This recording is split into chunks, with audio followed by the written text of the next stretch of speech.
ಕಾಂಗ್ರೆಸ್ ಸರ್ಕಾರದಲ್ಲಿ ಎಲ್ಲವೂ ಸರಿಯಿತ್ತು ಅನ್ನೋವಾಗಲೇ ಕೆಂಪೇಗೌಡ ಜಯಂತಿಯ ದಿನ ಸ್ವಾಮೀಜಿಯೊಬ್ಬರು ಸಿದ್ದರಾಮಯ್ಯನವರಿಗೆ ನೇರವಾಗಿ ಸಿದ್ದರಾಮಯ್ಯನವರೇ ನೀವು ಡಿ ಕೆ ಶಿವಕುಮಾರ್ಗೆ ಮುಖ್ಯಮಂತ್ರಿ ಪದವಿಯನ್ನು ಬಿಟ್ಕೊಡಿ ಅನ್ನೋ ಮಾತನ್ನು ಹೇಳ್ತಾರೆ. ಅಲ್ಲಿಂದ ಶುರುವಾಗುತ್ತೆ ರಾಜಕೀಯ ಬಿರುಗಾಳಿ. ಅದೇ ವೇದಿಕೆಯಲ್ಲಿ ಡಿ ಕೆ ಶಿವಕುಮಾರ್ ಕೂಡ ಇರ್ತಾರೆ. ಡಿ ಕೆ ಶಿವಕುಮಾರ್ ಅವರು ಎದ್ದು ನಿಂತು ಸ್ವಾಮೀಜಿಯವ್ರಿಗೆ ಆ ರೀತಿ ಮಾತನಾಡಬೇಡಿ ಅಂತ ಓಪನ್ ಆಗಿ ಹೇಳೋದೇ ಇಲ್ಲ, ಕೂತಿರ್ತಾರೆ. ಕಡೆಯಲ್ಲಿ ಆ ರೀತಿ ಮಾತಾಡಬಾರ್ದಾಗಿತ್ತು ಅಂತ ಮಾಧ್ಯಮದವ್ರ ಜೊತೆ ಹೇಳ್ತಾರೆ. ಅಷ್ಟರಲ್ಲಿ ಏನೇನು ಆಗಬೇಕಾಗಿತ್ತು ಎಡವಟ್ಟು ಎಲ್ಲವೂ ಆಗೋಯಿತು. ಆವತ್ತಿನಿಂದ ಶುರುವಾಯಿತು ಜಿದ್ದಾಜಿದ್ದಿ. ಈಗ ಅದು ಬೆಂಕಿಯಾಗಿ ಧಗಧಗ ಅಂತ ಉರಿತಾ ಇದೆ. ಈ ವಿಚಾರ ಈಗ ನೇರವಾಗಿ ಚನ್ನಪಟ್ಟಣ ವಿಧಾನಸಭಾ ಕ್ಷೇತ್ರದ ಉಪಚುನಾವಣೆ ಮೇಲೆ ಎಫೆಕ್ಟ್ ಆಗ್ತಾ ಇದೆ. ಡಿ ಕೆ ಶಿವಕುಮಾರ್ ಅವರು ಬೆಂಗಳೂರು ಗ್ರಾಮಾಂತರ ಕ್ಷೇತ್ರದಲ್ಲಿ ಅವರ ತಮ್ಮನಿಗಾದ ಸೋಲನ್ನು ಚನ್ನಪಟ್ಟಣ ವಿಧಾನಸಭಾ ಕ್ಷೇತ್ರದಲ್ಲಿ ಕಾಂಗ್ರೆಸ್ ಗೆಲ್ಲೋ ಮೂಲಕ ಆ ಸೋಲಿನ ನೋವನ್ನು ಮರಿಬೇಕು ಅಂತ ಪ್ಲ್ಯಾನ್ ಹಾಕ್ಕೊಂಡಿದ್ರು. ಆದರೆ ಈಗ ಪ್ಲ್ಯಾನ್ ಎಲ್ಲ ಉಲ್ಟಾ ಪಲ್ಟಾ ಆಗುವ ಸಾಧ್ಯತೆ ಕಾಣ್ತಾ ಇದೆ.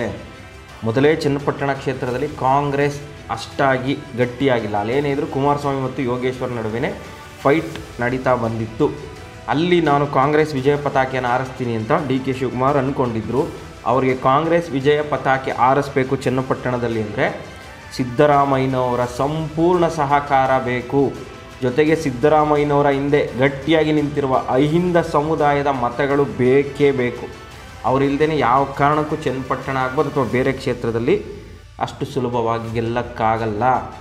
ಈಗ ರಾಜ್ಯದಲ್ಲಿ ನಡೆಯುತ್ತಿರುವಂಥ CM ಕುರ್ಚಿ ಕಿತ್ತಾಟ ಅಹಿಂದ ಸಮುದಾಯಗಳಿಗೆ ಘಾಸಿ ಮಾಡಿದೆ.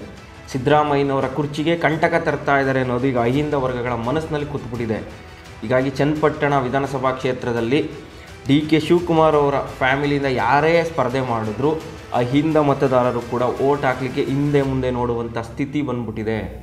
ಒಕ್ಕಲಿಗ ಸಮುದಾಯದವರು ಕುಮಾರಸ್ವಾಮಿ ಜೊತೆಗೂ ಇದ್ದಾರೆ, ಯೋಗೇಶ್ವರ್ ಜೊತೆಯೂ ಇದ್ದಾರೆ, ಡಿ ಕೆ ಶಿವಕುಮಾರ್ ಅವ್ರ ಜೊತೆಯೂ ಇದ್ದಾರೆ ಮತ್ತು ಸಿದ್ದರಾಮಯ್ಯನವರ ತತ್ವ ಸಿದ್ಧಾಂತವನ್ನು ಇಷ್ಟಪಡುವಂತಹ ಒಕ್ಕಲಿಗ ಸಮುದಾಯದ ಜನ ಕೂಡ ಸಿದ್ದರಾಮಯ್ಯನವರಿಂದನೂ ಇದ್ದಾರೆ.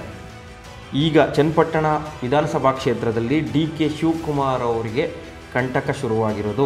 ಅಲ್ಲಿ ಅಹಿಂದ ಮತದಾರರ ಓಟನ್ನು ಪಡೆಯೋದೇ ದೊಡ್ಡ ಸಾಹಸ ಅನ್ನೋ ಮಾತುಗಳು ಕೇಳಿ ಬರುತ್ತಿರೋದು. ಯಾಕಂದರೆ ಚನ್ನಪಟ್ಟಣ ವಿಧಾನಸಭಾ ಕ್ಷೇತ್ರದಲ್ಲಿ ಕುರುಬ ಸಮುದಾಯದ 25,000 ಮತಗಳಿದ್ದಾವೆ ಮತ್ತು ಮುಸ್ಲಿಂ ಸಮುದಾಯದ ಮತದಾರರು 50,000ಕ್ಕಿಂತ ಹೆಚ್ಚಿನ ಸಂಖ್ಯೆಯಲ್ಲಿದ್ದಾರೆ ಮತ್ತು ಇತರ ಹಿಂದುಳಿದ ವರ್ಗದವರು ದಲಿತರು ಕೂಡ ಸಾಕಷ್ಟು ಸಂಖ್ಯೆಯಲ್ಲಿದ್ದಾರೆ. ಎಲ್ಲರೂ ಸಿದ್ದರಾಮಯ್ಯನವರಿಗೆ ಡಿಸ್ಟರ್ಬ್ ಮಾಡ್ತಿರೋದಕ್ಕೆ ಅವರು ಕೂಡ ಅಸಮಾಧಾನಗೊಂಡಿದ್ದಾರೆ. ಹೀಗಾಗಿ ಈ ವಿಧಾನಸಭಾ ಉಪಚುನಾವಣೆಯಲ್ಲಿ ಅಹಿಂದ ಸಮುದಾಯದ ಮತಗಳನ್ನು ಪಡೆಯೋದೇ ಕಾಂಗ್ರೆಸ್ ಪಕ್ಷಕ್ಕೆ, ಅದರಲ್ಲೂ ಡಿ ಕೆ ಶಿವಕುಮಾರ್ ಅವರು ಏನಾದರೂ ಯಾವ್ದಾರು ಕ್ಯಾಂಡಿಡೇಟ್ನ ಸೆಲೆಕ್ಟ್ ಮಾಡಿ ಅಲ್ಲಿ ನಿಲ್ಲಿಸಿದ್ರೆ ಅಹಿಂದ ಸಮುದಾಯದ ಮತದಾರರು ಓಟ್ ಹಾಕೋದೆ ಕಷ್ಟವಾಗುತ್ತೆ ಅನ್ನೋ ಮಾತುಗಳು ಕೇಳಿ ಬರ್ತಾ ಇದೆ.